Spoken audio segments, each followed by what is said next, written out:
Regulation है 39, issuance of हाँ certificates, receipts, letters, advices for securities and dealing with unclaimed securities. ठीक, शुरू करो। हाँ। Listed entities shall comply with Rule 19(3) of Securities Contract Regulations Rule in 1957 in respect of letter, advices of allotment, acceptance or rise, transfer, subdivision, consolidation, renewal, exchanges, issuance of duplicate thereof or other purpose. इसमें क्या है, देखो दो चीजें। सबसे पहले ठीक है, वो प्रोविजन एप्लीकेबल है रूल 19(3), तो वहां जाके हम देखेंगे क्या क्या वो प्रोविजन अप्लाई है। कर लेकिन ये जो भी लिखा है उसका मतलब क्या है? क्या आपके दिमाग में कोई पिक्चर बन रही है जब भी ये वर्ड आप यूज कर रहे हो? क्या वर्ड? जब ये लेटर, एडवाइस ऑफ अलॉटमेंट क्या है, एक्सेप्टेंस ऑफ राइट क्या है, ट्रांसफर क्या है? Letter of letter advices of allotment जब भी आएगा जब भी हम लोग अलॉटमेंट ऑफ ये कर रहे हैं और शेयर सर्टिफिकेट के अलावा ये दे रहे जी। हैं अलॉटमेंट एडवाइस। एक्चुअली ये डीमैट है ना, तो अभी अलॉटमेंट एडवाइस जाता ही है ना शेयर होल्डर को हम्म। कि कितने मिले हैं। देन एक्सेप्टेंस और राइट शेयर, एक्सेप्टेंस वगैरह भी ये करना है, hmm. Communicate. Hmm. Then transfer, sub division, transfer of shares का तो है डीमैट, ये तो फिजिकल रिलेटेड रहेगा transfer. Then sub division, consolidation company को करनी है तो उसका भी उधर प्रोसीजर रहेगा। एंड रिन्यूअल, रिन्यूअल क्या है? एक्सचेंजेस, इशुएंस ऑफ डुप्लीकेट, ठीक है डुप्लीकेट शेयर सर्टिफिकेट फिजिकल का देना है तो। Then renewal of what? फिर मैंने डिबेंचर सर्टिफिकेट अगर आपने रिन्यू कर दिए, अच्छा अच्छा अच्छा, डिवेंचर सर्टिफिकेट। एक्सचेंजेस कुछ ये करना है तो लाइक अभी वारंट के कन्वर्जन में इक्विटी हाँ। इशू हो रहे हैं। प्रेफरेंस शेयर्स के अलावा ये शेयर ले रहे हैं। हम्म, तो ठीक है, बेसिकली किस किस चीज़ के लिए बोल रहा है? ये बोल रहा है जब भी आप letter of allotment, acceptance, right issue, transfer, sub division, consolidate, renewal, exchange और डुप्लीकेट सर्टिफिकेट इशू करोगे तब आपको रूल 19(3) को कंप्लाई करना करेक्ट। है, right? Second Yes. Point. Listed entity shall issue certificates or receipts or advices as applicable of subdivision, split, consolidation, renewals, exchanges, endorsements, issuance of duplicates thereof, or issuance of new certificates or receipts or advices as applicable in case of loss or old decrepit or worn out certificates or receipts or advices as applicable within a period of 30 days from the date of launch such lodgement। तो technically ये अच्छा, companies को share holder की request को process करने के लिए कितना टाइम दे रहा है? 30 डेज। 30 डेज। क्योंकि इन सब के ये लिए जो शेयर पहले होल्डर जो की, 21 था वो 30 हुआ है क्या अभी? Yes yes, okay. ठीक है। तो इसका मतलब जब भी शेयर होल्डर से इनमें से किसी भी टाइप की कोई रिक्वेस्ट आती है तो जिस दिन वो कंपनी में लॉन्च करता है उस दिन से 30 डेज के अंदर आपको उसका सर्टिफिकेट इशू करके देगा। Then listed entity shall submit information regarding loss of share certificates and issue of duplicate share certificates to the stock exchanges within 2 days of getting the information। अब ये कैसा पॉइंट है? ये कंप्लाई होता है, ये रेगुलरली यूज होता है। जब शेयर होल्डर से ये इंफॉर्मेशन आती है कि मेरा सर्टिफिकेट गुम हो गया और मुझे इसके लिए डुप्लीकेट इशू करो, तो इमीडिएटली वो रिक्वेस्ट आते ही उसकी शेयर होल्डिंग की डिटेल्स के साथ वो स्टॉक एक्सचेंज में जाता है कि ये सर्टिफिकेट लॉस्ट हो चुका है। पर्पज़ क्या है? ये पब्लिक नोटिस है।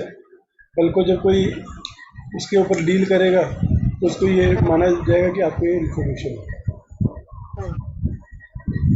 Then fourth, Listed entity shall comply with the procedural requirements specified in Schedule 4 while dealing with securities issued pursuant to public issue or any other issue, physical or otherwise, which remain unclaimed and so are lying in the escrow account as applicable। ठीक है। अब ये क्या कह रहा है? ये basically unclaimed shares के बारे में बोलता है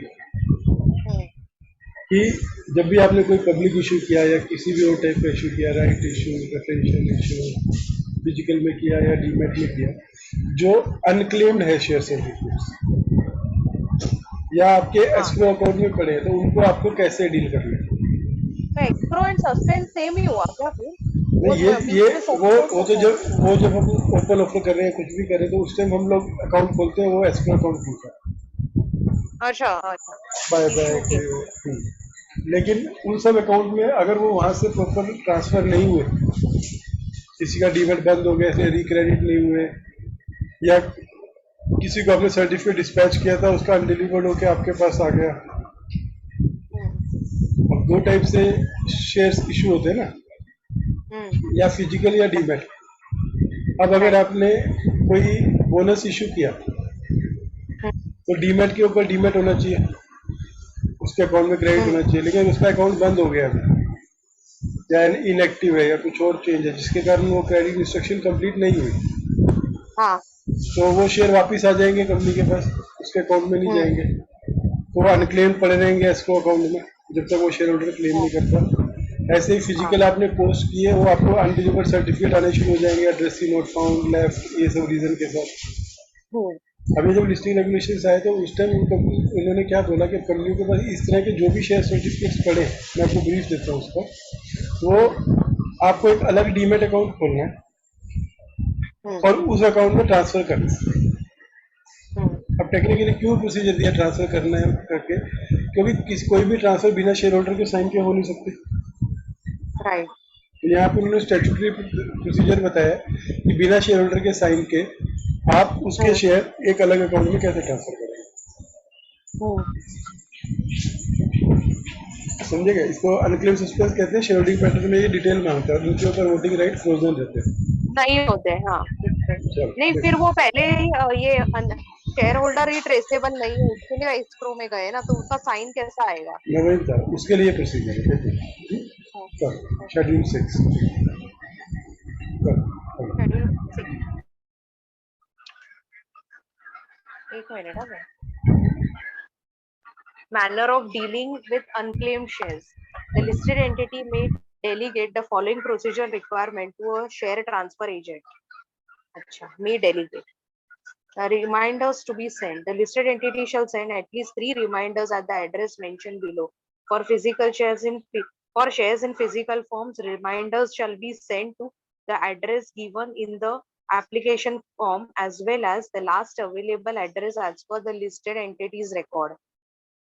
For shares in Demat, a reminder shall be sent to the address captured in the depository database or address given in the application of application in the physical form. Right. अब पहले provision में खाली ये जल्दी हम कोई भी letter लिखते हैं, तो हमारे रिकॉर्ड पे जो लास्ट अवेलेबल एड्रेस होता है वहां पर लिखते हैं। यहाँ पे कह रहे हैं कि आप उसका जो यहाँ पे उसके एप्लीकेशन फॉर्म से भी जो एड्रेस है उस पर भी भेजोगे और लास्ट अवेलेबल एड्रेस पे भी भेजोगे। ये तो पहला हो गया। और डीमेट वाले में, डीमेट में तो जो डीमेट डिपॉजिटरी अपने को एड्रेस देता है उस पर, या फिर जो एड्रेस एप्लीकेशन फॉर्म में दिया है, अगर उसने एप्लीकेशन डीमेट में नहीं करी थी शेयर इशू। ठीक है, तो इनको हमें रिमाइंडर भेजना है 3 बार। फिर the procedure in case of non-receipt of response to reminder. For shares in Demat, unclaimed shares shall be credited to Demat suspense account opened by the listed entity for this purpose.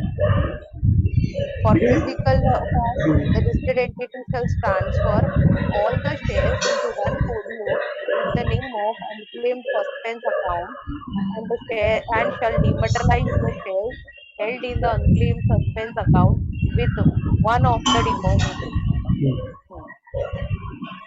The listed entity shall maintain the details of shareholding of each individual allottee whose shares are credited to the Demat suspense account or unclaimed suspense account as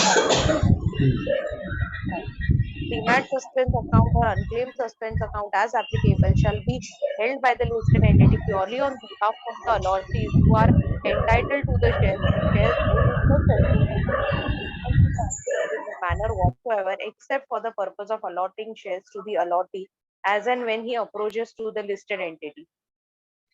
एक minute sir, ये 4 point क्या है? Demat suspense account और suspense account as applicable shall be held by the listed entity purely on behalf of allottees who are entitled to the shares and shares held in such suspense account shall not be transferred in the manner whatsoever except for the purpose of allotting the shares to the allottee as and when he approaches. ठीक है. Provided that all such shares in respect of which unclaimed or unpaid dividend has been transferred under section 124(5) of the Companies Act shall also be transferred by the listed entity in accordance with section 124(6) of the Companies Act and the rules made thereunder. अभी तो ये small उसमें बताता हूँ. Shares जो company के पास unclaimed होंगे दो ही टाइप के होंगे. एक जो डीमेट में, अगर उसने पूरा इशू डीमेट में किया तो वो शेयर जो डीमेट में इंडिविजुअल शेयर होल्डर के अकाउंट में क्रेडिट नहीं हो पाए वो शेयर्स पड़े होंगे. हाँ. या फिर जो कंपनी ने फिजिकल शेयर सर्टिफिकेट पोस्ट किए थे जो डिलीवर हो नहीं पाए और वो वापस आ गए, ये दो ही टाइप के सर्टिफिकेट पड़े होंगे. राइट. और फिजिकल है तो डीमैट करने का उसका. तो जो डीमेट में है वो ऑलरेडी एक कॉर्पोरेट एक्शन फॉर्म के थ्रू सबसे पहले आपको एक डीमेट अकाउंट खुलवाने का इस प्रोसीजर में. उसका नाम रखने का ये demat suspense account, unclaimed suspense account. Generally दोनों एक ही कंपनी एक ही अकाउंट से काम चला लेते हैं. करेक्ट. तो डीमेट सस्पेंस अकाउंट या अनक्लेम्ड सस्पेंस अकाउंट करके अकाउंट खोलते हैं. जितने भी डीमेट शेयर है वो कॉर्पोरेट एक्शन के थ्रू क्रेडिट कर देते हैं उस अकाउंट में. इसमें तो कोई शेयर ट्रांसफर फॉर्म या ऐसा कोई रिक्वायरमेंट है नहीं.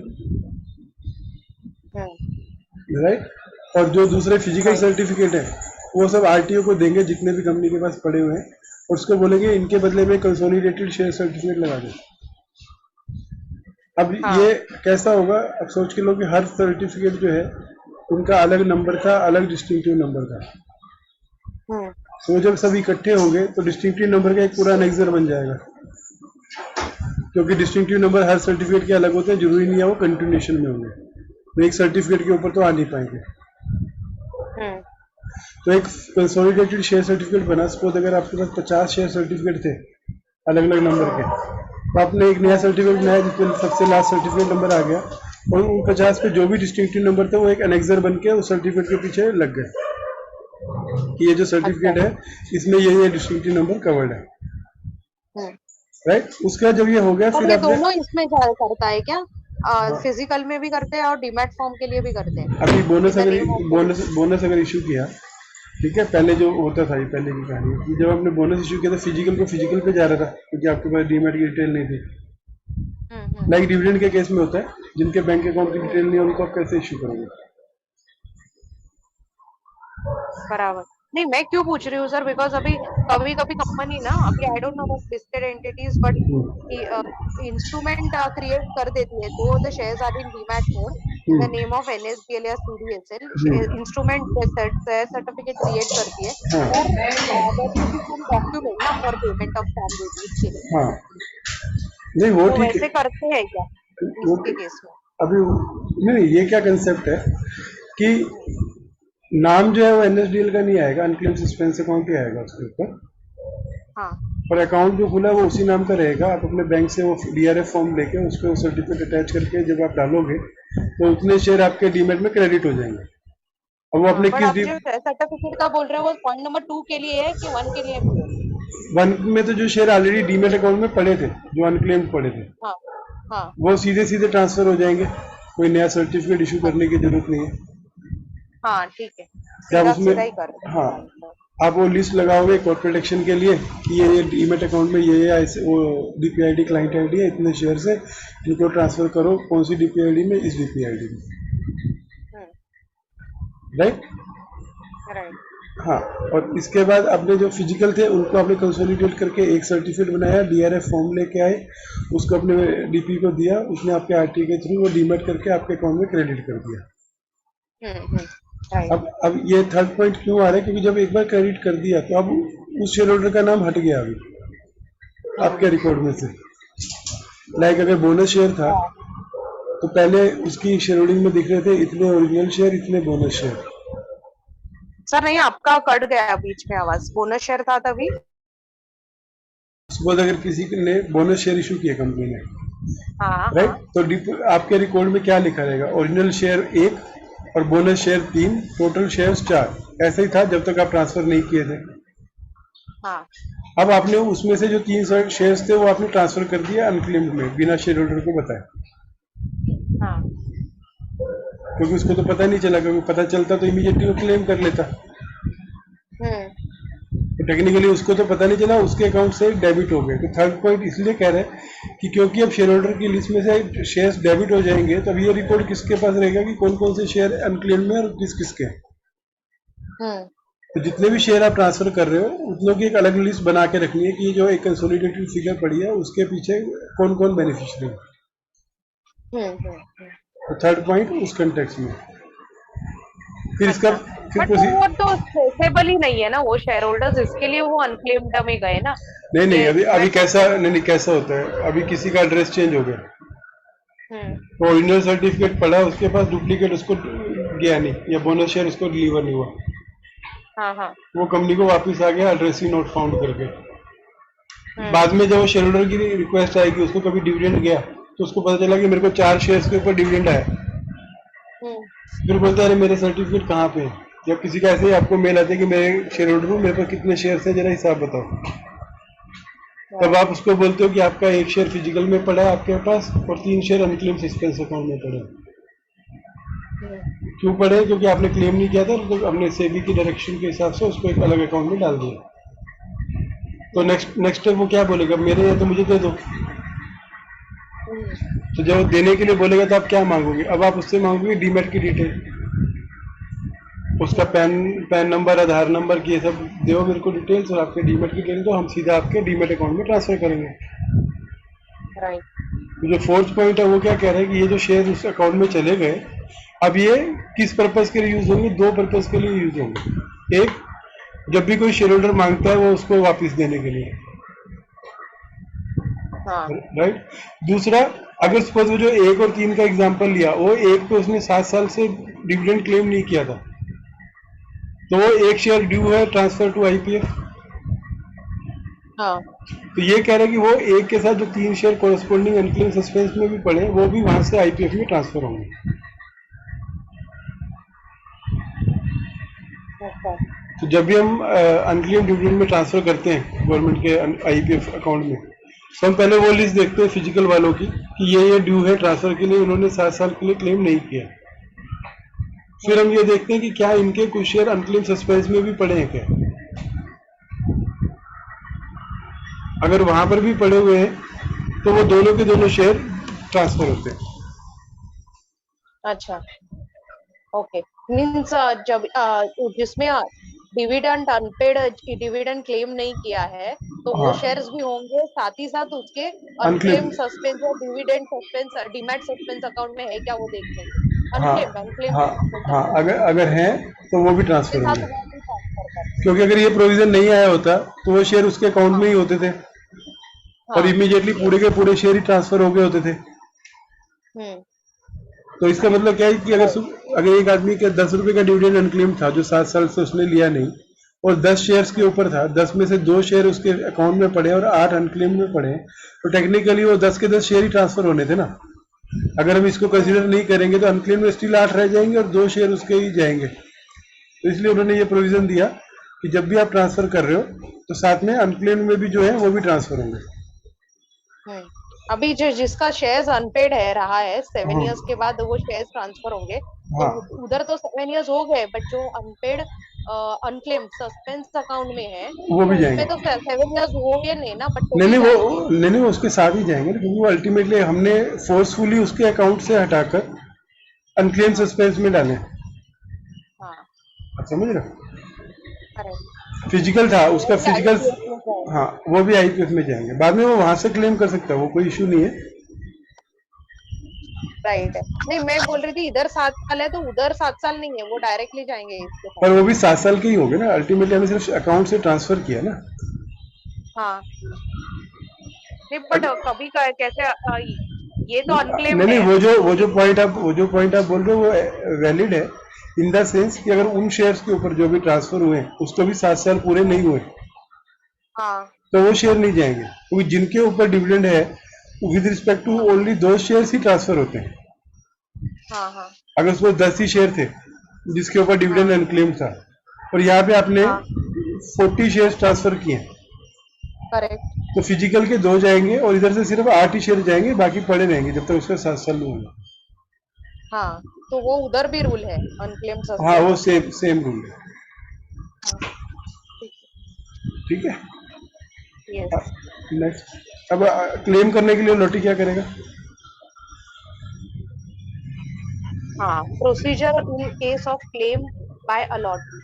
As and when the allotee approaches the listed entity shall, after proper verification of identity of the allotee, either credit the shares lying in the unclaimed suspense account or demat suspense account as applicable to the demat account of the allotee to the extent of the allottee's entitlement, or deliver the physical share certificate after rematerializing the same. Okay. Depending on what has to be done or what has been opted by the allotee, provided that the rematerializing of physical share certificate shall be done only in case where the shares were originally issued in physical form. ठीक है, अगर आपके share transfer हुए unclaim में, तो आपने company को request की, तो कंपनी आपसे क्या मांगेगी? आपकी आइडेंटिटी मांगेगी, ये वेरीफाई Right. करने के लिए कि आप यही हो। फिर हम्म, वो कह रहे हैं कि आप ये, अगर आपने ये ऑप्ट किया कि मुझे डीमेट में चाहिए, तो सीधा इंस्ट्रक्शन स्लिप भर के आपके अकाउंट में क्रेडिट कर देगी। हाँ, अगर फिजिकल में चाहिए तो रीमैट करेगी। लेकिन उसके लिए वो पहले चेक करेगी कि आपके ओरिजिनल शेयर फिजिकल में थे कि डीमेट में थे। हाँ। अगर वो डीमेट में थे तो आपको डीमेट पे ही देगी, आपको बोलेगी डीमेट स्टेटमेंट में ही होंगे, आप डीमेट डिटेल में। राइट। फिर dealing with corporate benefit in terms of securities accruing and voting rights on such unclaimed shares. In terms of securities accrued and voting rights on such unclaimed, a corporate benefit in terms of securities accruing on such shares, vis-a-vis, example bonus, fruit, etc., shall also be credited to such demat suspense account or unclaimed suspense account as applicable for a period of 7 years, and thereafter shall be transferred by the listed entity in accordance with the provisions of section 124(5) read with section 124(6) of the Companies Act 2013 and rules made thereafter. The voting rights on such unclaimed shares shall remain frozen till the rightful owner claims the share. तो यहाँ पे वही आपका point आ रहा है। Suppose अगर अभी इन लोगों ने ट्रांसफर किए थे बोनस, और अभी इसको 7 साल नहीं हुए, और उसको इन्होंने एक और बोनस किया, तो अभी इसके ऊपर जो बोनस आएगा वो इसी अकाउंट में ही क्रेडिट होएगा। और वो जब तक 7 साल उसके पूरे नहीं हो जाते अनक्लेम के, तब तक यहीं पे रहेगा और बाद में ट्रांसफर हो जाएगा। ठीक है, ये वही कह रहा है। और जितने भी शेयर्स इस अकाउंट में पड़े हैं उनके ऊपर वोटिंग राइट फ्रीज है, उस पर कोई वोट नहीं कर सकता। तो कंपनी उसके रिस्पेक्ट में वोटिंग नहीं करेगी, राइट, क्योंकि ये शेयर कंपनी के पास ही पड़े ना अनक्लेम सस्पेंस में। सो पता चले कि वोट कम पड़ रहे हैं तो उन्होंने इस अकाउंट से उसकी फेवर में वोट कर दिया, तो इसके ऊपर कोई वोटिंग नहीं होगी, क्लोज रहेगी।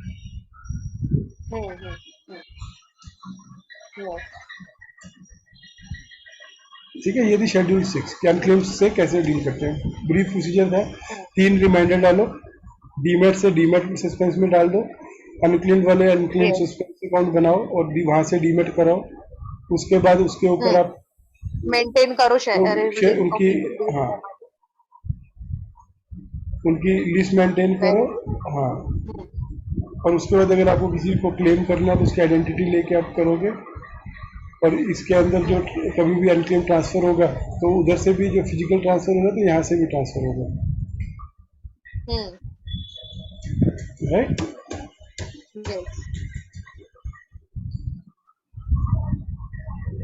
फिर कोई बेनिफिट है, जो भी कॉर्पोरेट बेनिफिट है, बोनस इशू हो, सब उसी अकाउंट में ही क्रेडिट होंगे, शेयर होल्डर को नहीं दिए जाएंगे।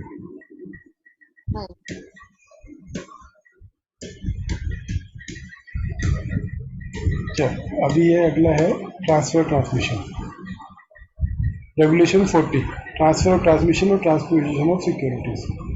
अब ये किस कंटेक्स्ट में रेलिवेंट है? अब आप कंपनी सेक्रेटरी हो और शेयर होल्डर्स की रिक्वेस्ट आती रहती है, कोई बोलता है मेरे यहाँ डेथ होगी, कोई बोलता है मेरे को ये, फिर कोई बोलता है मेरे पे ये पेपर है, ये पेपर नहीं है, मैं क्या करूँ, मेरे तो 10 ही शेयर है, मैं 500 का एफिडेविट क्यों दूँ, मैं विल कहाँ से लाऊं। राइट। तो उस केस में क्या प्रोसीजर फॉलो करना, ये रेगुलेशन 40 बताता है। अगर आपने इसको पढ़ लिया तो कोई भी रिक्वेस्ट आई तो उसको देख के आप ये एक्सप्लेन कर सकते हो कि इससे हमें क्या सेट ऑफ डॉक्यूमेंट चाहिए और हमको कैसे इसको ट्रांसफर करना। ठीक है, शुरू करते हैं। ट्रांसफर और ट्रांसमिशन और ट्रांसपोजिशन ऑफ सिक्योरिटी। ट्रांसपोजिशन क्या होता है? नहीं पता सर। ट्रांसफर ट्रांसमिशन पता है, मींस वो मरा तो उसके नॉमिनी को ट्रांसमिशन में करने का। हाँ, ट्रांसपोजिशन आप नेम का सीक्वेंस इंटरचेंज कर रहे हो, फर्स्ट को सेकंड होल्डर, सेकंड होल्डर को फर्स्ट होल्डर। उसको ये जॉइंट होल्डर के केस में आएगा। हाँ, जॉइंट होल्डर के केस में। Save as otherwise specified in the provisions of securities laws or Companies Act and rules made thereunder, the listed entity shall also comply with the requirements specified in this regulation for effecting transfer of security. कि listed company को ये provision comply करने हैं apart from whatever is written in SCRA, depository act, company act. For effecting transfer of security, except in case of transmission or transposition of securities, the request for affecting the transfer of securities shall not be processed unless the securities held in dematerialized form with the depository. तो अभी यहाँ पे क्या बोल रहा है, blanket ban डाल दिया कि आप ट्रांसफर नहीं कर सकते अनलेस आपके शेयर डीमेट में हो, खाली ट्रांसमिशन और ट्रांसपोजिशन अलाउड है फिजिकल में। तो अगर आपके पास एक फिजिकल शेयर सर्टिफिकेट पड़ा है किसी कंपनी का, तो अब आपके सामने क्या प्रोसीजर है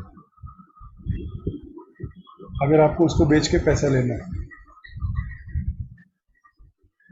मेरे पास हाँ ओके फिजिकल शेयर सर्टिफिकेट है तो अब आप उसको कैश में कैश में कन्वर्ट करना है। कैश कैसे बनता? डीमैट करना ही पड़ेगा ना मुझे। हाँ, अभी इस रिक्वायरमेंट से अभी डीमैट। पहले क्या होता था कि आप बेचते थे और फिजिकल डिलीवरी दे देते थे, तो अभी आपको डीमैट। हाँ, आप इंटर से आपने अपने दोस्त से बात की कि मेरे शेयर पड़े हैं, तू ले ले। आपने ट्रांसफर डीड भरी, उसके साथ सर्टिफिकेट लगाया, उससे पैसा ले लिया और उसने कंपनी में लॉस की, तभी वो नहीं हो पाएगा। आपको डीमैट कराना और डीमैट टू डीमैट ट्रांसफर होगा। और अगर डीमैट टू डीमैट ट्रांसफर होगा तो कंपनी के पास आएगा ही नहीं, क्योंकि तो अकाउंट बारी बार ट्रांसफर हो जाएंगे।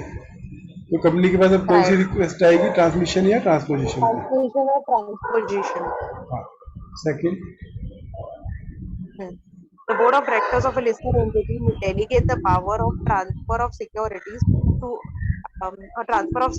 to a committee or to a compliance officer or to registrar to an issue and stroke or shared transfer agent. Transfer of securities तो भी है इधर, देखो कैसे खाली डीमैट। हाँ, अभी वही होगा ना। ये जो प्रोविजन है, ये प्रोविजन बाद में आया है। जो भी ट्रांसफर, ट्रांसमिशन और ये तीनों चीजें हैं वो बोर्ड ही डायरेक्टर अप्रूव करता है टेक्निकली। अब अगर हम बोर्ड मीटिंग की वेट करें तो क्वार्टर में सिर्फ एक ही बार होगा। तो इसलिए ये प्रोविजन आया कि आप डेलीगेट कर सकते हो, किसको एक कमेटी बना सकते हो, अपने कंप्लायंस ऑफिसर को दे सकते हो या RTO को ये पावर दे सकते हो कि आप ट्रांसफर अप्रूव करो। ट्रांसफर यहाँ पे हम तीनों कंटेक्स्ट में यूज कर रहे हैं, ठीक है। फिर वो क्या कह रहे हैं कि ये मिनिमम टाइम कितना, बोले 15 दिन में एक बार तो आपको मीटिंग करनी है। तो that means provided that the board of directors and so for delegated shall attend the formalities pertaining to transfer of securities and at least once in a fortnight. 15 दिन में एक बार तो जो भी ट्रांसफर आई है आपको प्रोसेस करनी है, ठीक है। करनी है नहीं, ट्रांसफर आप बोल रहे हो, ट्रांसफर ऑफ सिक्योरिटीज में दोनों आएंगे, तो ट्रांसमिशन और ये सब उसके लिए बात है।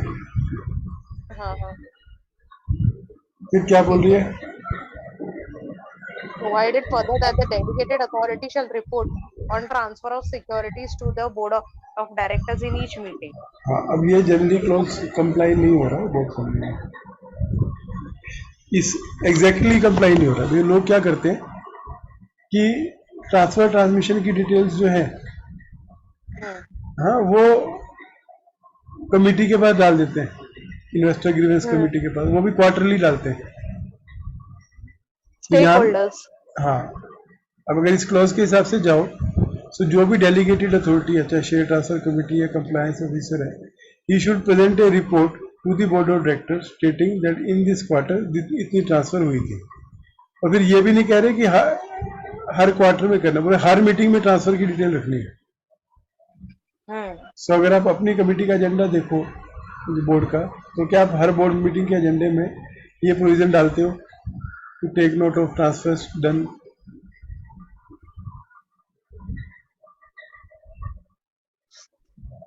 लिस्टेड एंटिटी को करना पड़ेगा ये। ठीक है, तो यहाँ पे मोस्टली कई जगह पे वो इसको अपने हिसाब से लोगों ने मॉडिफाई करके रखा है कि क्वार्टरली जो ट्रांसपोजिशन रिक्वेस्ट हुई वो डिटेल डालते हैं। अगर एग्जैक्ट इंटरप्रिटेशन लो तो हर बोर्ड मीटिंग में एक आइटम होनी चाहिए कि सिंस लास्ट बोर्ड मीटिंग इतनी ट्रांसफर्स डेलीगेटेड अथॉरिटी ने अप्रूव करी, राइट? यस, जैसे रिपोर्ट उधर भी प्रेजेंट होगा स्टेक होल्डर्स कमिटी में भी और इधर बोर्ड में भी होगा ये। जल्दी स्टेक होल्डर के रोल में है नहीं है। अगर आप देखो उसका नाम है इन्वेस्टर ग्रीवेंस कमेटी, तो प्रॉपर उसका रोल है सिर्फ ग्रीवेंसीज को हैंडल करने का। अच्छा, जो स्टेक होल्डर ग्रीवेंस कमेटी है उसको साल में एक बार ही मीटिंग करनी पड़ती है। तो टेक्निकली बोर्ड की पावर थी ट्रांसफर ट्रांसमिशन अप्रूव करने की, उन्होंने ये डेलीगेट किया। तो जिसको भी डेलीगेट किया उसको रिपोर्टिंग यहाँ पर होनी चाहिए। पर जनरली वो स्टेक होल्डर्स को ही करते हैं ना डेलीगेट, यार आरटीए को कर सकते हैं, आरटीओ करते हैं, शेयर ट्रांसफर कमेटी बनाते हैं। शेयर ट्रांसफर कमेटी में हाँ सेपरेट। ठीक है, अभी तक हमें 2 पॉइंट क्या पढ़े? क्या स्टेक होल्डर को भी कर सकती है ना सर? कि अप्रूवल की पावर नहीं ना, नहीं कर सकते स्टेक होल्डर्स। स्टेक होल्डर वो तो ग्रीवेंस है ना। हाँ, सेपरेट कमेटी बनानी। स्टेक होल्डर का रोल कुछ अलग है, उसका काम है ग्रीवेंसीज को हैंडल करना। अच्छा, पर इस मीटिंग में जो भी ये मीटिंग है इसको 15 दिन में एक बार मिलना पड़ता है। बराबर, अगर तो आप वो भी नहीं हो सकता, उधर बोर्ड मेंबर्स रहेंगे। हाँ, तो हर 15 दिन में वो लोग नहीं मिल सकेंगे। करेक्ट। ठीक है, तो पहले क्लॉज में हमने क्या पढ़ा कि आपको कंप्लाई करने हैं सिक्योरिटी लॉज, कंपनी लॉ के साथ साथ लिस्टिंग रेगुलेशन भी शेयर ट्रांसफर के कंटेक्स्ट में। किनको? जो लिस्टेड कंपनियां उनको। फिर उसने लिस्टेड कंपनियों को रिस्ट्रिक्शन डाल दी कि आप ट्रांसफर जो है तब तक नहीं कर सकते जब तक आपके शेयर डीमैट में ना हो। फिर उन्होंने बोला कि आप जो बोर्ड ऑफ डायरेक्टर है, ये जो पावर है वो डेलीगेट कर सकता है कंप्लायंस ऑफिसर को, कमिटी को या आरटीओ को। फिर ये बोला जिसको भी डेलीगेट किया वो 15 दिन में एक बार शेयर ट्रांसफर जरूर देखेंगे और फिर अपनी रिपोर्ट हर बोर्ड मीटिंग में देंगे। ठीक है, पीरियोडिकल बेसिस ना लिख के इन ईच मीटिंग वर्ल्ड है यहाँ पर। तो अगर बोर्ड डायरेक्टर की मीटिंग हुई तो वहां पे ये पॉइंट होना चाहिए कि लास्ट मीटिंग से अभी तक कुछ हुआ है कि नहीं। थर्ड पॉइंट बोलो।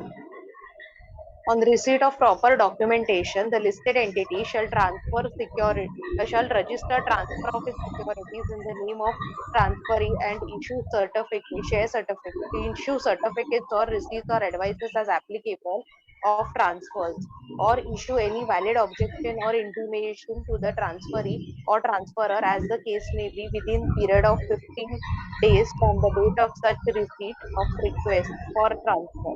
ठीक है, अब यहाँ पे क्या बोल रहे हैं? अब यहाँ पे जो भी ट्रांसफर वर्ड यूज हो रहा है वो ट्रांसमिशन और ट्रांसपोजिशन के लिए यूज हो रहा है। शेयर ट्रांसफर परसे के लिए यूज नहीं हो रहा है यहाँ पे। तो ये बोल रहे हैं कि उनकी रिक्वेस्ट आती है 15 दिन में आपको इंटीमेशन देनी है उनको, या तो अप्रूव कर रहे हो रिजेक्ट कर रहे हो, क्या कर रहे हो। और इसीलिए उन्होंने बोला कि वो कमेटी 15 दिन में एक बार जरूर मीट करेगी, क्योंकि उस मीटिंग में डिसाइड होगा कि हम अप्रूव कर रहे हैं तो ट्रांसफर कीजिए और नहीं अप्रूव कर रहे हैं तो रिजेक्शन कीजिए।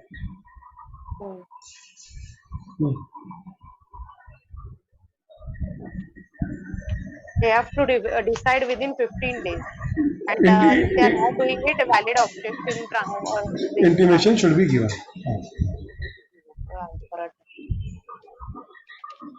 तो इसका मतलब क्या है? सपोज आप एक लिस्टेड कंपनी में हो, आपको बाय पोस्ट एक लेटर आया जिसमें शेयर ट्रांसफर डीड थी और आपने उसको कुछ नहीं किया कि अभी आइए देखेंगे, कुछ काम कर रही हूँ बाद में देखते हैं, तो यहाँ पे आपकी नॉन कंप्लायंस हो सकती है। तो 15 दिन के अंदर आपको उसका जवाब देना है।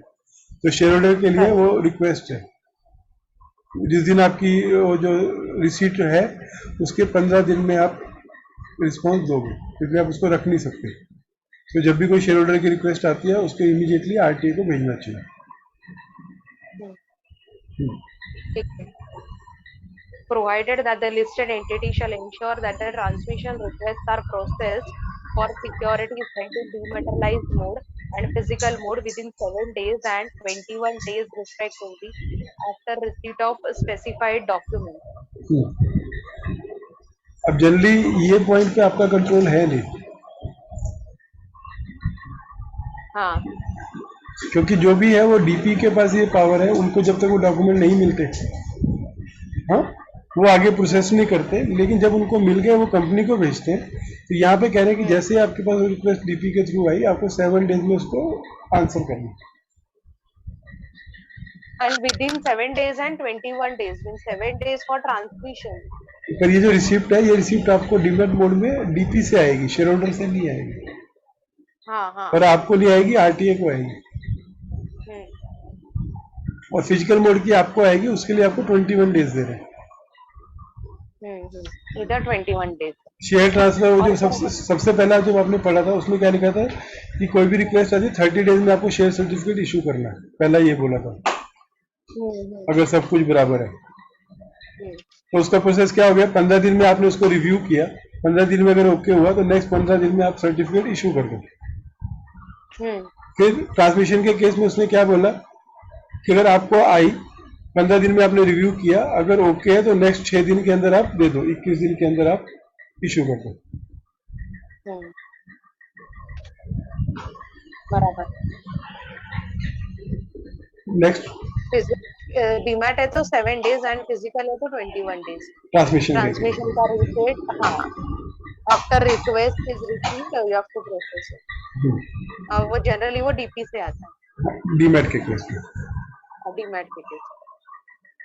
Provided further that proper verifiable dated records of all correspondences with the investment shall be maintained by the listed entity.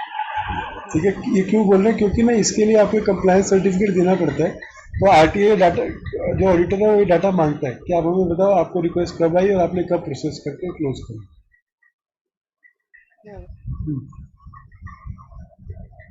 ये आरटीए से ये आरटीए मेंटेन करता है। हाँ, ये शेयर ट्रांसफर का काम आरटीए का है ना।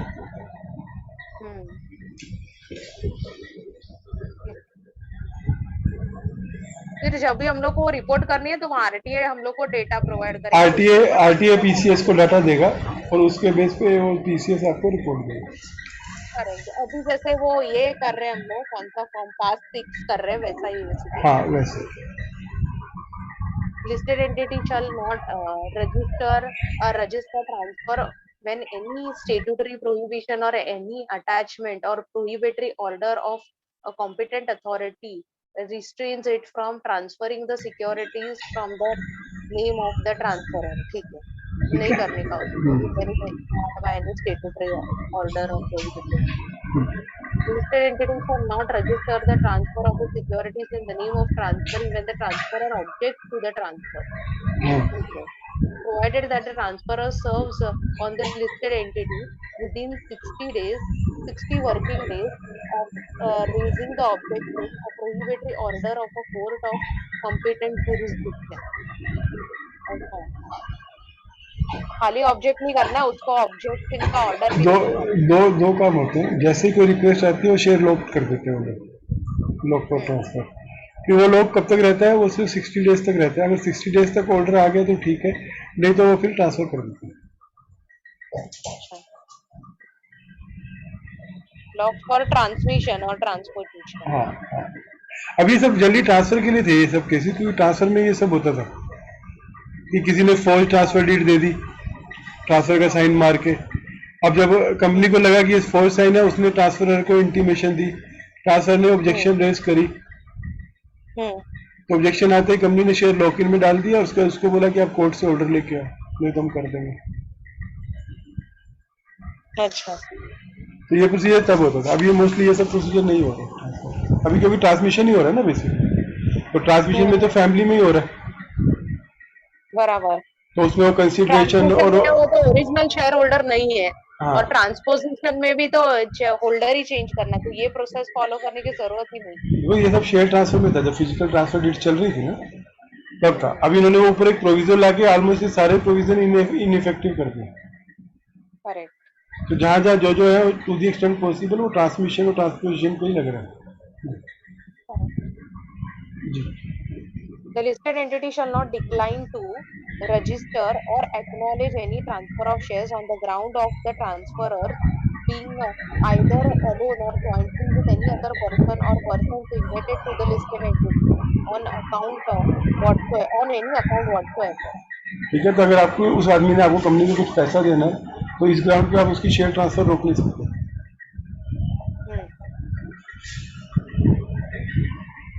अब ये जो सातवां पॉइंट है ये ऑलमोस्ट अभी यूजलेस हो गया क्योंकि ये ट्रांसफर के रिलेटेड है।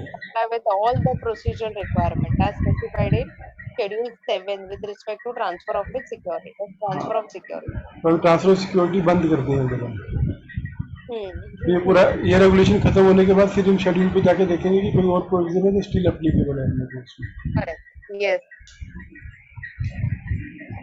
Where in case of a listed entity has not effected transfer of securities within 15 days, or where the listed entity has failed to communicate to the transferee any valid objection to the transfer within a stipulated time period of 15 days, the listed entity shall compensate the aggrieved party for the opportunity losses caused during the period of delay. Okay.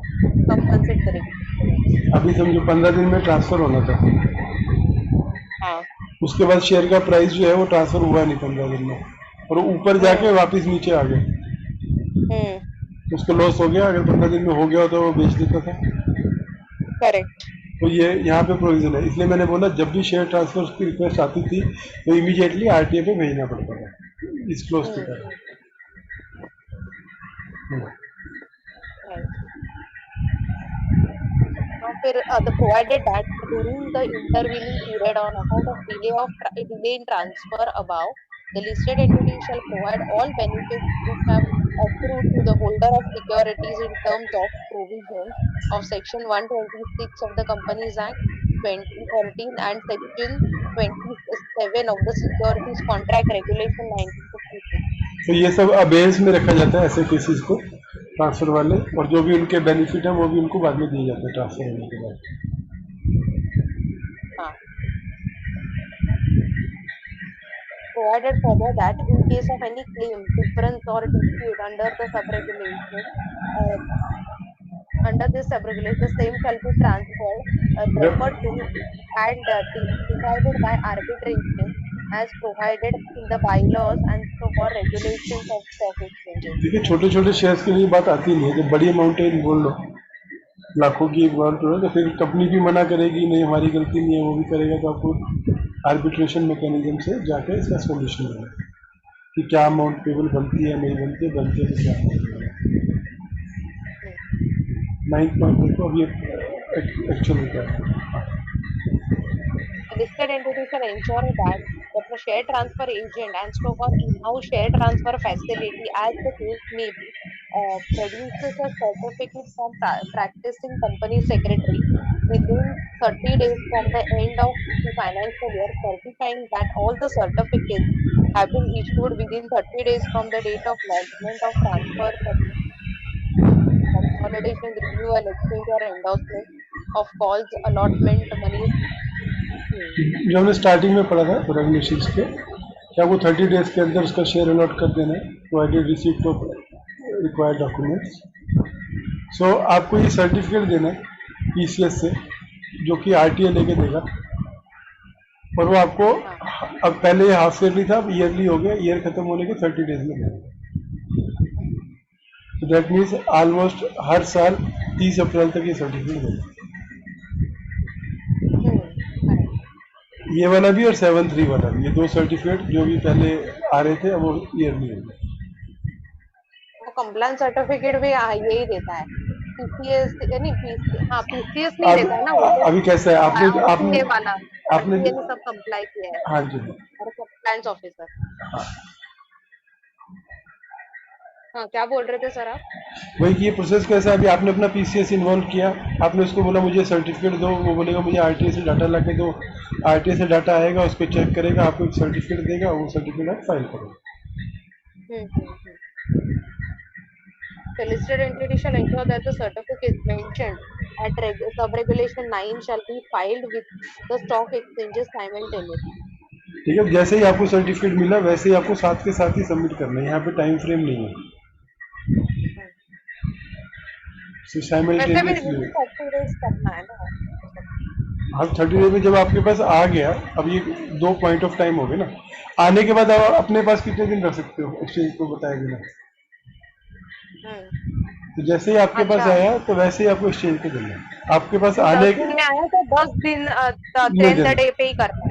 हाँ, मतलब आप ये नहीं कह सकते 30 दिन का time था तो मैं 30वें दिन दूंगी, अच्छा। जो डेट ऑफ सर्टिफिकेट रहती है मोस्टली उसी दिन जब आता है उसी दिन वो सबमिट करते हैं। हम्म। 11th point. In addition to the transfer of securities, the provisions of this regulation shall also apply to the following. The deletion of name of the deceased shareholder of holder of securities whose securities are held in the name of two or more holder of securities. Transmission of securities to the legal heirs where deceased holder of the security was the sole holder of securities. Okay.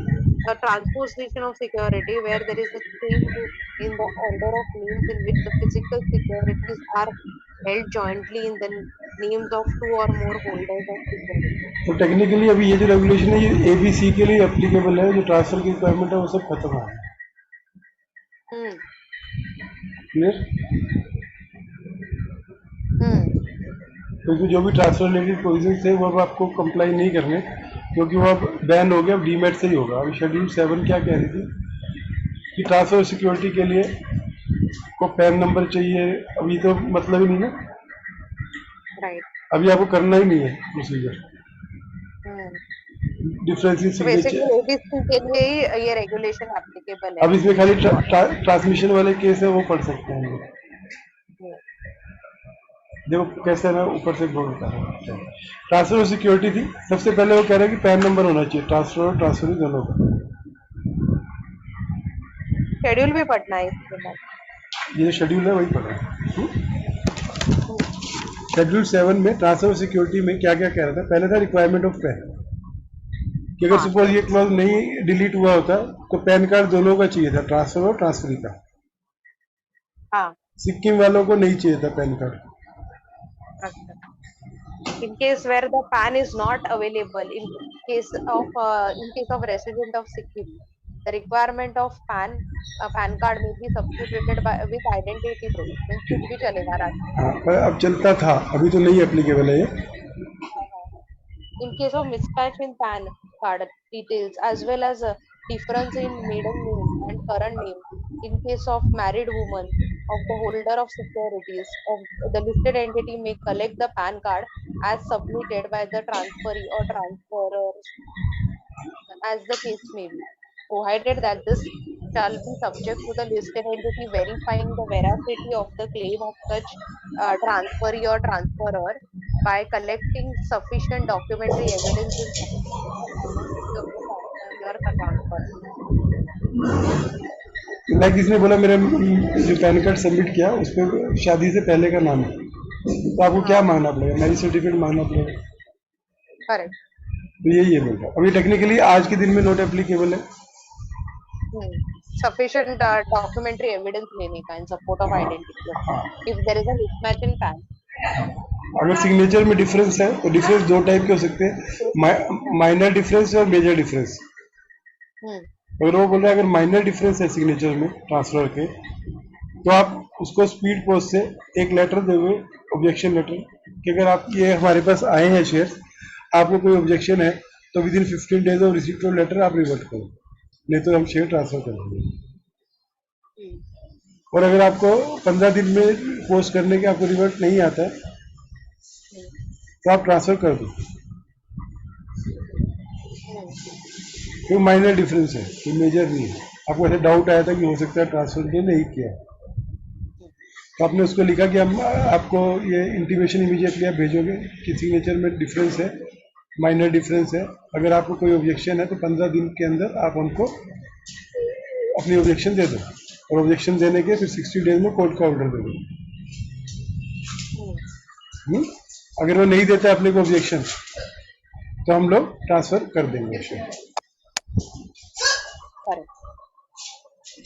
और major difference है कि देख के ही समझ आ रहा है कि उसका साइन नहीं है, तो क्या करना? Listed entities will promptly send to the transferee as speed post and objection memo along with the documents in original marking the reason as material signature difference non-ability of signature and advice to ensure submission of requested documents of the transferor. तो ये paper किसको वापस भेजे जा रहे हैं? Transferee को भेजे जा रहे हैं। हाँ। क्या कह रहे हैं, क्या डॉक्यूमेंट चाहिए ट्रांसफर के? तो ये सब ओरिजिनल उसको भेजे जा रहे हैं कि there is a material is हाँ, सिग्नेचर कि हम लोग इस पे काम नहीं कर सकते, तो हाँ, हम आपको वापस भेज एंड रहे एन हैं। एडवाइस दे रहे हैं उसको to ensure the submission of requested document of transferor के डॉक्यूमेंट मांग रहे हैं। क्या क्या मांग रहे हैं?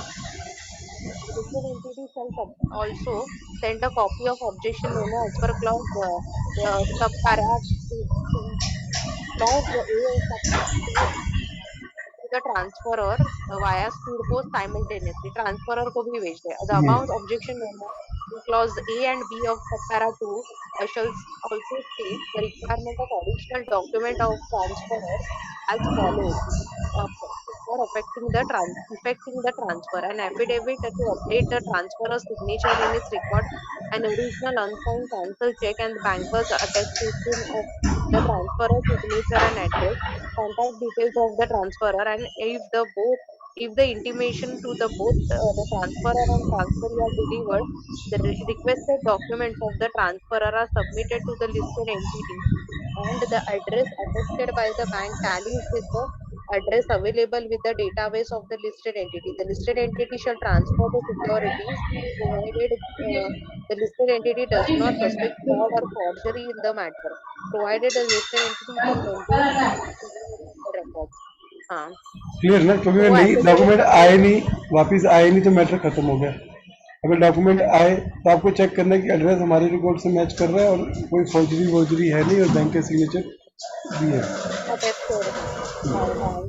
तो वो आप ट्रांसफर कर दोगे। थैंक्स।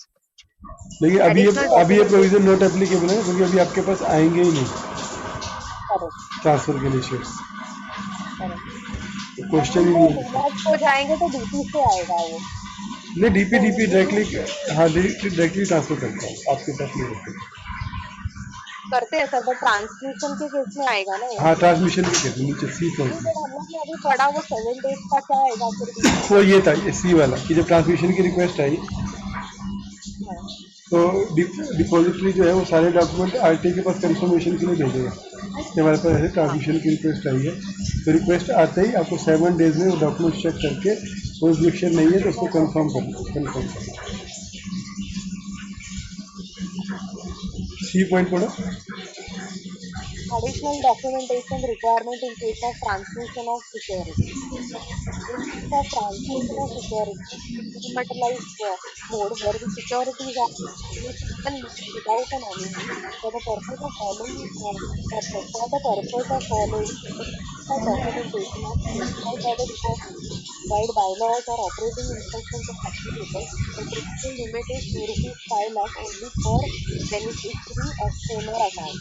ये क्या हुआ कि कंपनियां कुछ भी मांग रही थी डॉक्यूमेंट्स, ये भी लाओ ये भी लाओ, तो इन्होंने एक सिंप्लीफाइड प्रोसीजर दिया और उसके लिए लिमिट ली कि अगर किसी रिक्वेस्ट की वैल्यू 5 लाख से कम है तो आप ये मिनिमम डॉक्यूमेंट के बेस पे आप ट्रांसफर कर देंगे।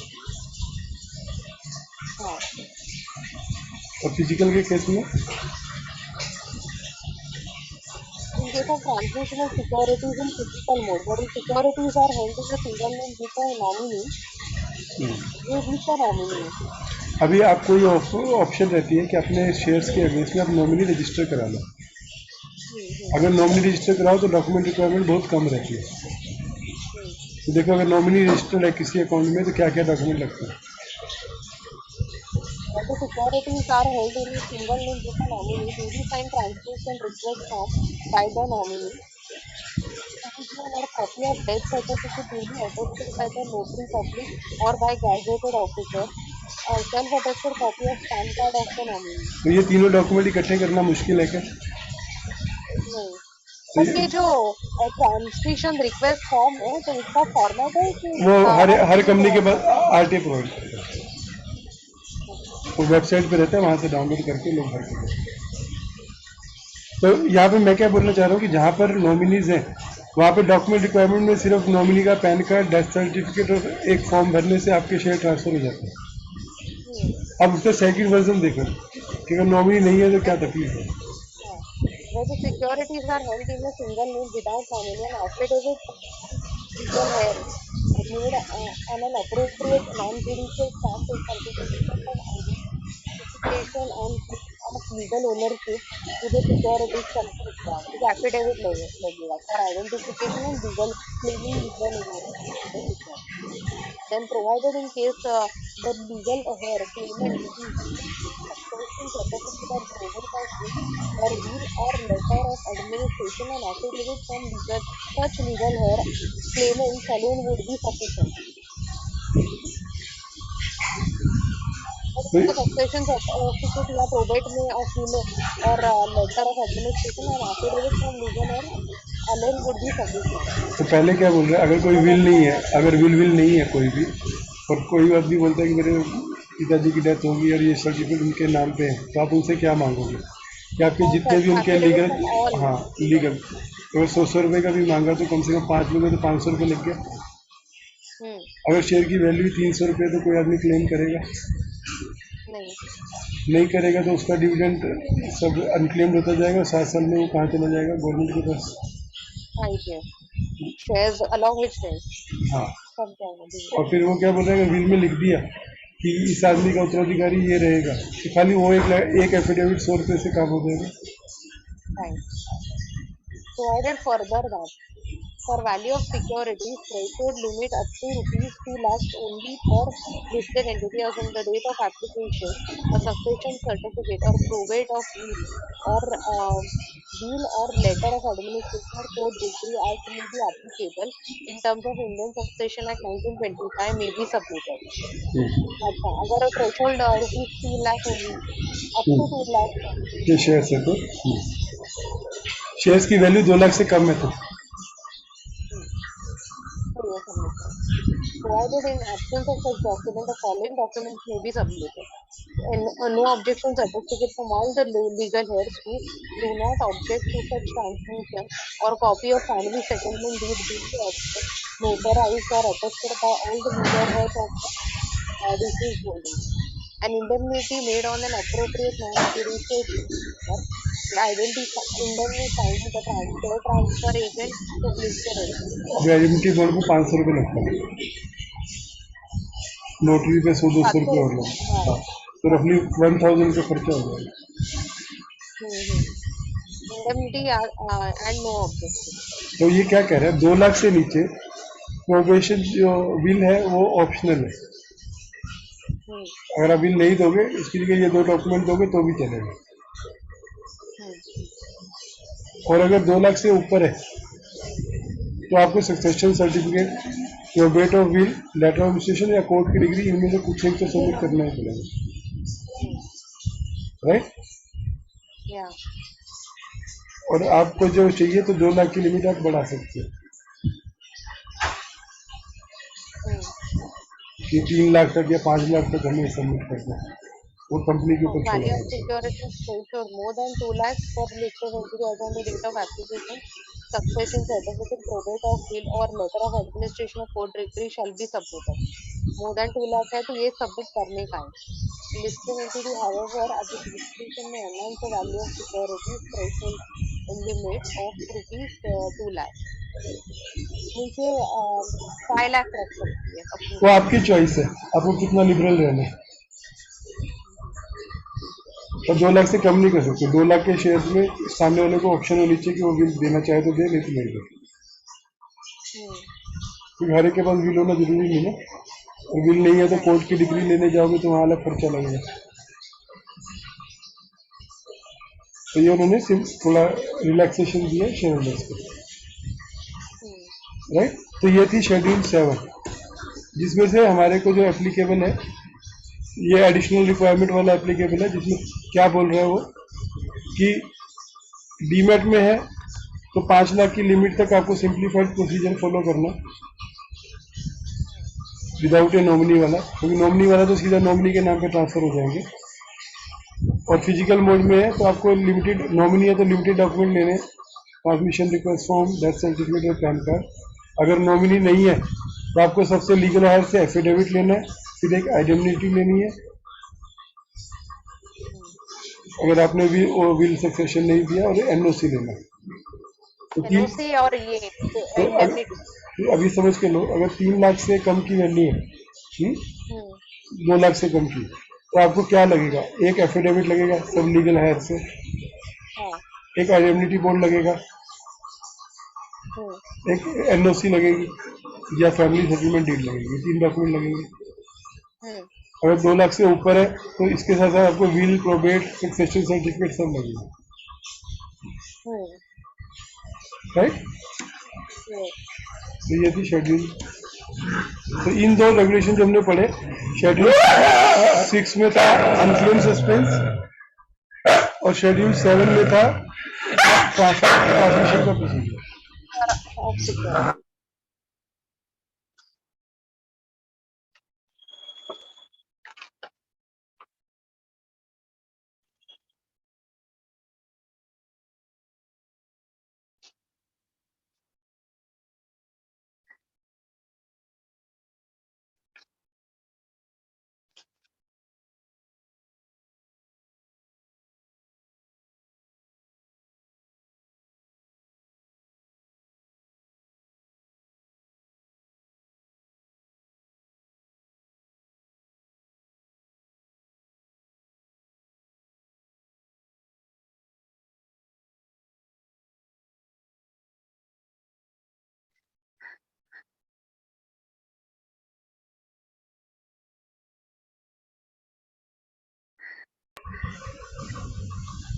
चलो सर आपका आवाज ही गया बीच में, अभी मैं वही टाइप कर रही थी। नहीं, वो मैंने म्यूट किया था, ये डांट रही थी, वही दिखा रहा था। अच्छा नहीं, बट वो ये नहीं हो रहा था, आवाज नहीं आ रहा था आपका। ये इनको डांट रही है,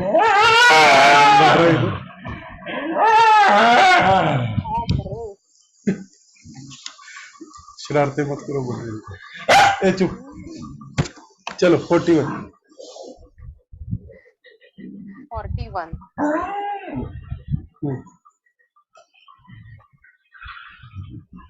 Other provisions relating to securities, the listed entity shall not exercise an lien on its fully paid up shares, and in respect of partly paid up shares, it shall not exercise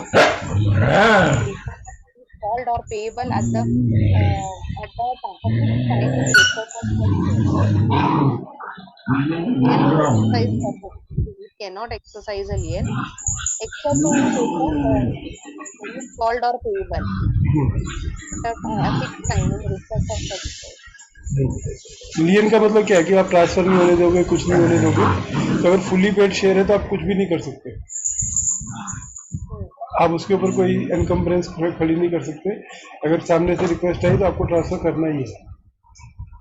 लेकिन partly paid share है तो आप ये कह सकते हो जब तक हमारे को जितनी अमाउंट कार्ड है वो नहीं मिलेगी तो हम इसको आगे ट्रांसफर नहीं होने देंगे, हमारे कंट्रोल में रहेगा। तो पहला क्लोज ये है। सेकंड, वो पार्टली पेड अप शेयर्स है तो भी वो शेयर होल्डर के पास है ना? नहीं, पार्टली पेड है पर आपने अमाउंट कॉल्ड अप करी है और वो आपको आपके पास शेयर ट्रांसफर के लिए आते हैं वो शेयर, तो आप रोक सकते हो क्या वो share transfer?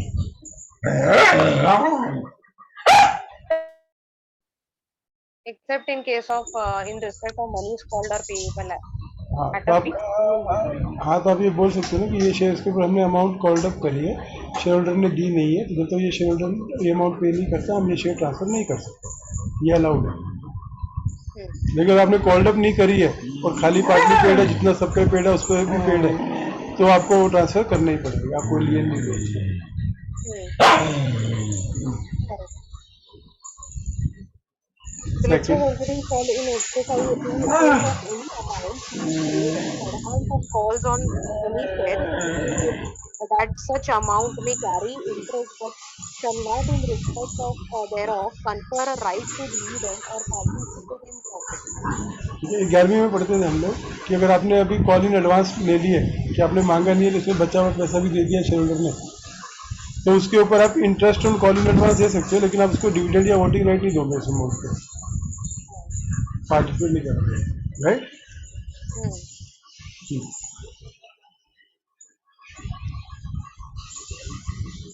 Participate in profit.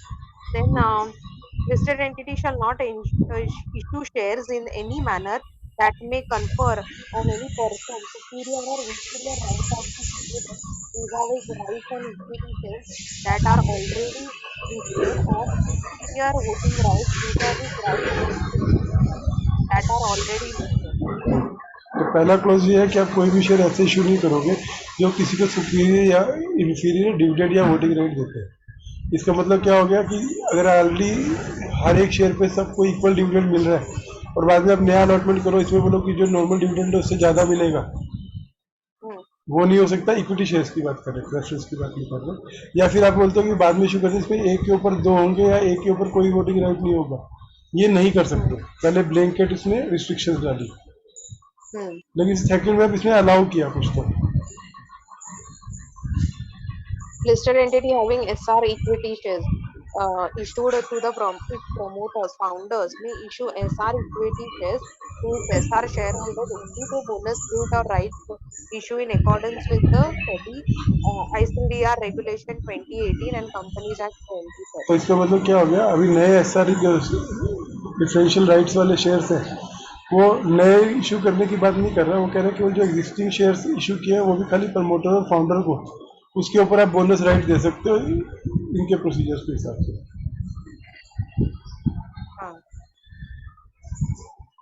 तो पहले उसने मना कर दिया आपको कि आप कोई भी सुपीरियर या इंफीरियर राइट के शेयर्स इशू नहीं करोगे other than those what is already listed, right? That are already listed or inferior voting rights vis-a-vis rights on equity shares that are already listed. और जिसके पास ऑलरेडी है SR equity share, तो ये provision तो अभी आए हैं और कंपनी तो पुरानी चल रही है, तो अगर उनके ऑलरेडी है तो उनके ऊपर सिर्फ बोनस स्प्लिट या राइट वही हो सकता है, न्यू इश्यू नहीं हो सकता। तो न्यू इश्यू वाली लाइन ऊपर ही आ गई, तो उन्होंने बोनस अलाउ कर दिया, स्प्लिट अलाउ कर दिया, राइट इश्यू अलाउ किया in according with provision of SEBI ICDR and companies act. Fourth point. Listed entity shall issue on offer in the first instance all shares including participated shares with their own rights, privileges and benefits to subscribe pro rata to equity shareholders of listed entity unless the shareholders in general meeting decide otherwise. Right issue की बात करें, जब भी आप share issue कर रहे हो तब एग्जिस्टिंग शेयर होल्डर्स को दोगे अनलेस आप शेयर होल्डिंग का वो 62 का रेगुलेशन पास करते हैं। तो ये ऑलरेडी लॉ में भी यही लिखा हो, तो सेम चीज लिखी है। समझा नहीं मुझे फोर्थ पॉइंट। लिस्टेड एंटिटी कोई भी कंपनी अगर सपोज आज आपकी लिस्टेड कंपनी है, राइट, तो उसको अगर फर्दर शेयर इशू करने, तो फर्दर शेयर इशू के क्या क्या तरीके हैं? एफपीओ है, further public offer, right issue है, प्रेफरेंशियल अलॉटमेंट है, बोनस है। तो ये कह रहे हैं जब भी आप नए शेयर इशू करो तो एग्जिस्टिंग शेयर होल्डर को सेम रेशो में इशू करो, क्या आप हमेशा राइट इशू करो जब भी नए शेयर इशू करना है, और अगर आपको राइट इशू नहीं करना है तो जनरल मीटिंग में रेजोल्यूशन पास करो। ये कह रहे हैं। मीन्स अगर राइट इशू कर रहे हैं तो सबको राइट इशू कर रहा है क्या? राइट इशू सबको ही होता है ना, हर शेयर होल्डर को दिया जाता है। राइट इशू का क्या कंसेप्ट है कि अगर कंपनी के पास 100 शेयर हैं already, listed entity shall issue और offer in first instance all shares including forfeited shares, securities, rights, privileges and benefits to subscribe pro rata basis करो तो प्रो रेटा बेसिस पे करो वो ऐसा। तो सब कुछ इतना है ना, आप सेम रेशियो में इशू करोगे। Equity shareholders of unless the shareholders, ठीक है, unless it is decided otherwise in the general unless the terms of issue otherwise quote listed entity shall not select any of its security listed security for redemption otherwise than on pro rata or by lot. तो database मतलब सबको equal equal redeem करो, और by lot मतलब आप lottery के तरीके से निकालो, हाँ लेकिन सिलेक्टिव आप नहीं रिडीम कर सकते। बिल्कुल। ठीक है, 41 ए में देख, अभी एक क्लॉज देखा आपने 41 वाला। सबसे पहले था फुल्ली पेड अप के ऊपर लिए, नहीं नहीं 41 के रिपीट कर लो, 41 के क्या आप फुल्ली पेड अप के ऊपर लिए नहीं एक्सरसाइज कर सकते हैं? प्राइमरी पार्टली पेड पे जो कॉल्स अनपेड है तो उतनी अमाउंट के लिए लियन रख सकते हैं। एडवांस कॉल इन एडवांस ले सकते हो, लेकिन उस पर इंटरेस्ट दे सकते हो, डिविडेंड नहीं ले सकते।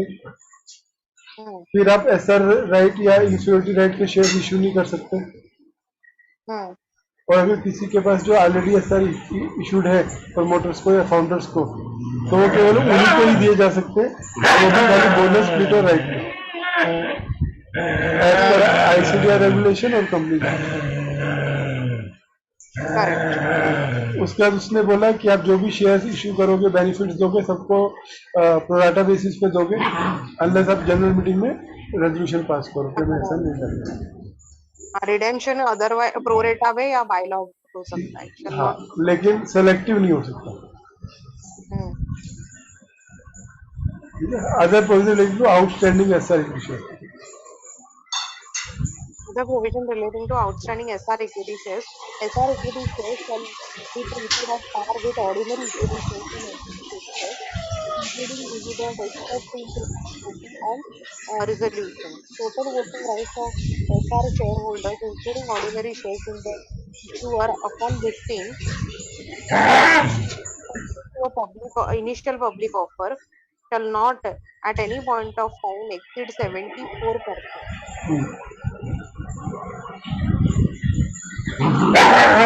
अभी क्या कंसेप्ट है पहले समझ के लो, क्या है कंसेप्ट। कंपनियां जो अनलिस्टेड है, अब अनलिस्टेड कंपनियों के लिए कंपनी एक्ट एप्लीकेबल है, और कंपनीज एक्ट में differential voting right shares allowed है। अब एक कंपनी ने जिसने differential voting right share issue किए हुए, वो कल को अगर लिस्टिंग के लिए आती है, तो उसके केस में अब ये जो शेयर्स हैं उनके साथ ट्रीटमेंट कैसे करने हैं?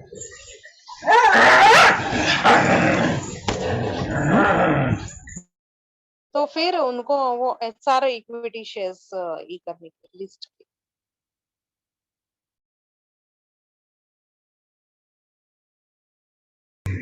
हाँ, तो उस केस में क्या करना है, वो क्या बोल रहा है कि जो भी इक्विटी शेयर्स हैं वो एट पर माने जाएंगे बाकी सारे इक्विटी शेयर से, in every respect including dividend, except जब भी वोटिंग की बात आएगी।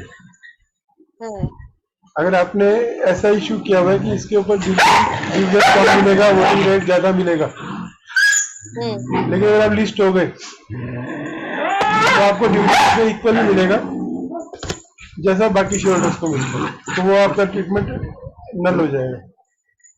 पहली लाइन के साथ at par with already equity share in every respect including dividend, सिर्फ वोटिंग के केस में नहीं इक्वल मानेंगे उसको।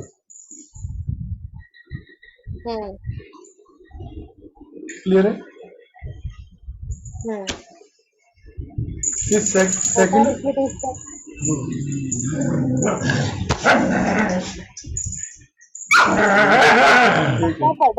आप मैं अभी पहला पॉइंट हो गया ना, हम सेकंड पॉइंट पे जा रहे हैं।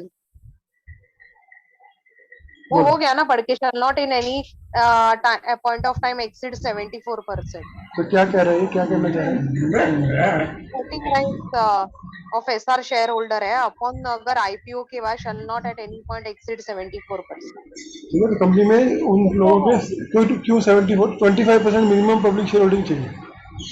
हाँ, तो पब्लिक के पास जो वोटिंग राइट है अदर देन एसआर होल्डर, वो 74% होना चाहिए।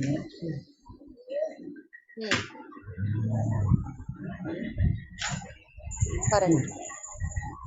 हम्म, तभी 25% का अदर पॉपुलेशन 74% एसआर होल्डर के पास और 26% अदर लोगों के पास।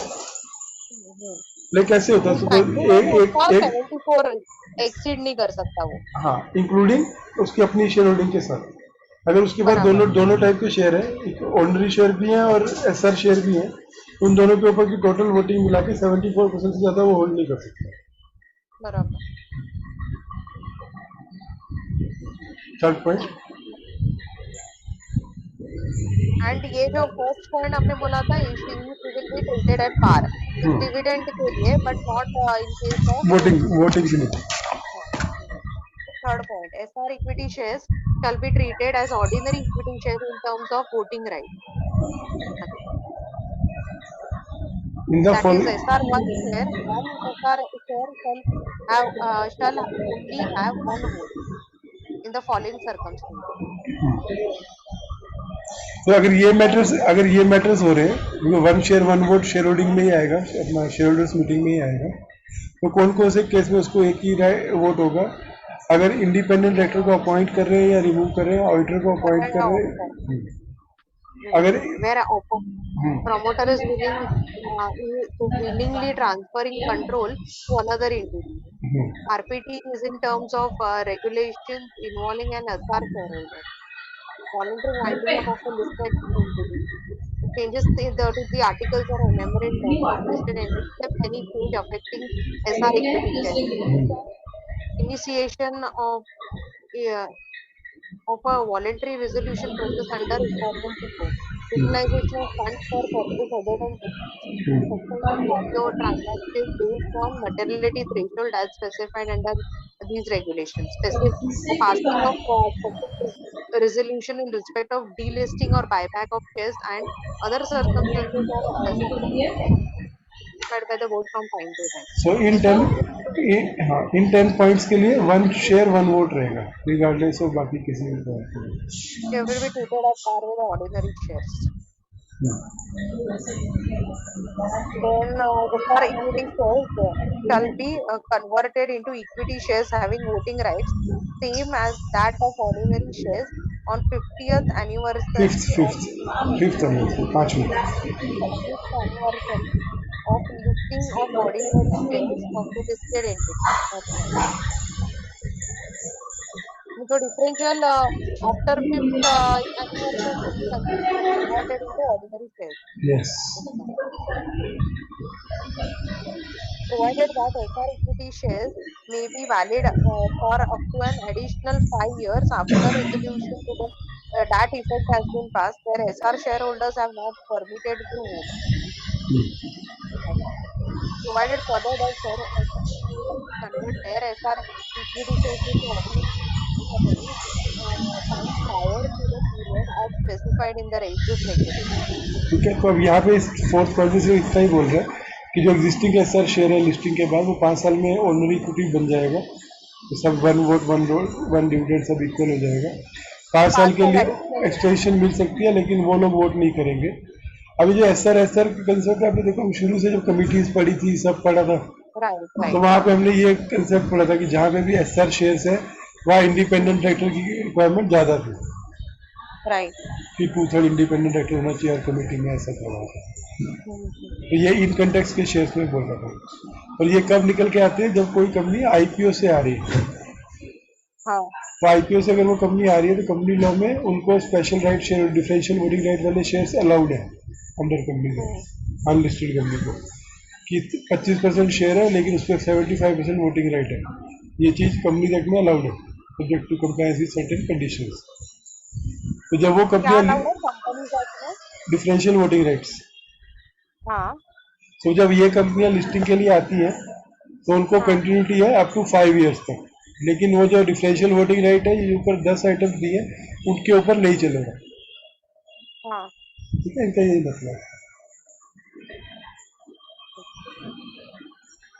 हाँ, और फिर fifth point low, SR equity shares shall be compulsorily converted into equity shares having voting rights same as that of ordinary shares on the occurrence of any of the following events. क्या क्या promoter की death Death होगी। of the promoter or founder of holding such shares. An SR holder resigns from the executive position of in the listed entity. Merger or acquisition of listed entity having SR shareholders, where the control would no longer remain with SR shareholders.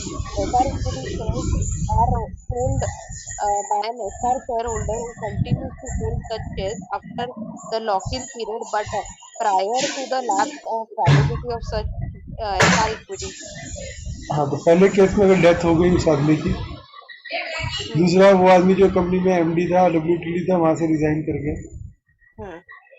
फिर ये जो लोग को control में थे वो merger हो गए किसी और कंपनी के साथ, जिससे अब ये लोग Correct. कंट्रोल में नहीं रहे। Hmm. फिर उस शेयर होल्डर ने जो लॉकिंग पीरियड था, आईपीओ में लॉकिंग पीरियड रहता है प्रमोटर ने, तो 3 साल का, तो 3 साल के बाद लेकिन लैप्स होने 5 साल के पहले अगर ये शेयर Hmm. उसने बेच दिए Hmm. तो ये भी इक्विटी में कन्वर्ट हो जाएंगे, तो जिसको ये मिलेगा उसको सुपीरियर राइट नहीं मिलेगा। Hmm. ठीक है। Hmm. और लिस्ट होने के बाद यहाँ से वो ऊपर वाला प्रोविजन आ रहा था कि अब इसके बाद जब इशू करने हैं शेयर, तो अब नए एसआर शेयर इशू नहीं कर सकते except for bonus right issue के लिए। अभी ऊपर वाले हाँ प्रोविजन में हमने पढ़ा था ना एसआर शेयर बराबर में, है। हाँ क्योंकि प्रमोटर के पास ही रहते हैं एसआर, वो बाहर वाली पब्लिक को तो देगा नहीं स्पेशल राइट। करेक्ट। तो ये प्रोविजन एसआर के हैं कि जो कंपनियां लिस्ट हुई जिनमें already outstanding SR equity shares हैं, तो सबसे पहले वो डिविडेंड के लिए एट पर माने जाएंगे, खाली वोटिंग के लिए उसका एसआर राइट कंसीडर किया जाएगा लिस्टेड कंपनी होने पर। फिर वो बोला कि उनका वोटिंग राइट सब मिला के 74% से ऊपर नहीं जा सकता। करेक्ट। फिर उसके बाद थर्डली उन्होंने बोला कि ये जब आइटम्स होगी तो इनमें 1 राइट 1 वोट ही चलेगा regardless of how many right you have. फिर उसके बाद बोला कि देन वो 5, 5 जनवरी को। हाँ, फिर उसके बाद उसने बोला कि 5 साल के अंदर अंदर ये आपको कन्वर्ट होने हैं, अंदर अंदर ऑप्शन है आपको, तो 5 साल में कन्वर्ट कंपलसरी कन्वर्ट हो जाएंगे ऑर्डनरी में, करना ही है आपको। और अगर आपको स्पेशलाइजेशन पास कर दो अनदर 5 साल के लिए आपको अलाउड है, लेकिन 10 साल के बाद नहीं रहेगा। तो कोई कंपनी जो 10 साल लिस्टेड हो गई है उस कंपनी में एसआर शेयर नहीं हो सकता। राइट, यही मतलब है ना इसका। करेक्ट। राइट, तो अभी आज जो हम लोगों ने इसमें किया शेयर ट्रांसफर से लिंक थे सारे के सारे। प्रोविजंस हो गए। Issuance of certificate receipt of advice और डीलिंग विद अनक्लेम सिक्योरिटीज, तो इसमें उन्होंने बोला कि आप एससीआरए फॉलो करोगे, 30 डेज में आप सर्टिफिकेट इशू करोगे, आप एक्सचेंज को 2 दिन के अंदर अगर आपको कोई लॉस ऑफ सर्टिफिकेट की इन्फॉर्मेशन आती है तो एक्सचेंज को 2 दिन में दोगे। And duplicate shares. हाँ, और फिर अगर अनक्लेम्ड शेयर से आप इस तरह से डील करोगे जो हमने शेड्यूल पढ़ी थी, शेड्यूल 6,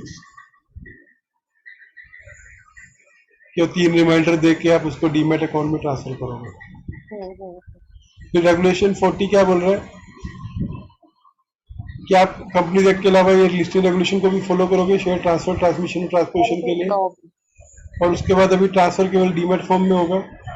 बोर्ड ये पावर डेलीगेट कर सकता है, जिसको भी डेलीगेट करे वो 15 दिन में एक बार मीटिंग जरूर करेगा, फिर अपनी रिपोर्ट हर बोर्ड मीटिंग में देगा कि हमने क्या ट्रांसफर किया। आपको 15 दिन के अंदर ऑब्जेक्शन या फिर अप्रूवल कुछ तो कन्वे करना, प्रोसेस करना 15 दिन में। उसके बाद जो ट्रांसमिशन है डीमेट में आई है वो 7 डेज में, और जो ट्रांसमिशन फिजिकल फॉर्म में आई है वो 21 डेज में प्रोसेस करना है। आपको प्रॉपर रिकॉर्ड रखने हैं। अगर कोई कोर्ट का ऑर्डर है तो आपको ट्रांसफर नहीं करना है। उसके बाद अगर कोई ऑब्जेक्शन आई है तो अनलेस 60 डेज में आपके पास कोर्ट का ऑर्डर आ जाता है तो 60 डेज के बाद आप ट्रांसफर कर सकते हो without in absence of any court order. अगर उस आदमी आपकी कंपनी को पैसा देना है इस ग्राउंड पे आप किसी का शेयर ट्रांसफर रोक नहीं सकते। तो शेड्यूल 7 में जो प्रोसीजर रिक्वायरमेंट थी कि पैन नंबर लेना है और वो सिग्नेचर मिसमैच है या ट्रांसमिशन है तो कैसे फॉलो करना है, वो 7th में लिखा है। और फिर अगर आपने 15 दिन में आपने कोई उसको प्रॉपर प्रोसेस नहीं किया और उसको रिस्पॉन्स नहीं दिया तो आपको उसको कंपनसेशन देना है, और जो भी उसके कॉर्पोरेट बेनिफिट है वो होल्ड करके रखने हैं आपको उसके लिए प्रोवाइड करने उसको ऑल हाँ। और फिर हर साल के 30 डेज के अंदर आपको एक सर्टिफिकेट देना है पीसीएस के थ्रू आरटीए से लेके कि आपने 30 डेज में सब शेयर सर्टिफिकेट इशू किया है हाँ। और वो एक्सचेंज में फाइल करना है। और ये जो क्लॉज है वो ट्रांसपोजिशन और ट्रांसमिशन पे लगेगा। तो ये था रेगुलेशन 40। फिर 41 में क्या था कि आप फुल्ली और पेड तो अप। एक मिनट, ये वो रह गया ना, कौन सा? In addition to transfer of securities ये प्रोविजन ऑफ दिस। ये डिलीशन ऑफ नेम ट्रांसमिशन और ट्रांसपोजिशन पे लगेगा, अब वो ट्रांसफर पे नहीं लगेगा। बराबर। राइट। बराबर। Other provision relating to security में फुल्ली पेड अप के ऊपर कोई लियन नहीं, पार्टली पेड अप पे अमाउंट जो अनकॉल्ड है उसके जो कॉल्ड की हुई है उस हाँ, जो कॉल किया उसमें लेकिन ही रिसीव नहीं हुई है उसके ऊपर ही लियन हो सकता है आपका। उसके बाद एडवांस के ऊपर आप इंटरेस्ट दे सकते हो, डिविडेंड नहीं दे सकते। किसी को भी आप सुपीरियर राइट के शेयर इशू नहीं कर सकते। और अगर प्रमोटर के पास ऑलरेडी है तो आप राइट बोनस और स्प्लिट के अलावा और कोई तरीके से उसको और नहीं दे सकते। उसके बाद सब शेयर आपको प्रोराटा बेस राइट इशू कर रहा है अनलेस आप जनरल मीटिंग में अदरवाइज डिसाइड करो। और रिडम्पशन जो है प्रोराटा बेसिस या बाय लॉट होगी, सिलेक्टिव रिडम्पशन नहीं हो सकती। फिर आउटस्टैंडिंग एसआर इक्विटी शेयर के लिए भी हम लोगों ने पढ़ा कि वो डिविडेंड और हर चीज के लिए एट पार माना जाएगा सिर्फ वोटिंग छोड़ के। और कभी भी 74% से ज्यादा एसआर वाले शेयर होल्डर के पास वोटिंग राइट नहीं हो सकते। फिर फॉलोइंग सर्कमस्टेंसेस में एसआर शेयर के ऊपर भी एक ही वोट होगा रिगार्डलेस ऑफ जितनी भी रेशो आपने बताई है। उसके बाद ये 5 साल के अंदर कंपलसरी कन्वर्ट हो जाएंगे ऑर्डिनरी इक्विटी शेयर में अनलेस आप स्पेशल रेजोल्यूशन पास करके 5 साल के लिए और एक्सटेंड करो। और अगर आप चाहो तो इससे पहले भी आप इसको कन्वर्ट कर सकते हो नॉर्मल केस में। और किन केसेस में इमीडिएटली ट्रांसफर हो जाएंगे, ये ऑर्डिनरी बन जाएंगे जब प्रमोटर की डेथ हो गई या वो एग्जीक्यूटिव पोजीशन से रिजाइन कर गया है, कंपनी का मर्जर एक्विजिशन हो गया और अब कंट्रोल में नहीं रहे, या उसने लॉक इन के बाद और वैलिडिटी से पहले शेयर होल्डर बेच दिए, शेयर्स बेच दिए। राइट। यस। तो यहाँ पे क्लोज करता हूँ मैं, रिकॉर्डिंग बंद करता हूँ, फिर 19 के लिए दोबारा रिकॉर्डिंग चालू करता हूँ उसको अलग से। ओके। अभी 19 पे करता हूँ।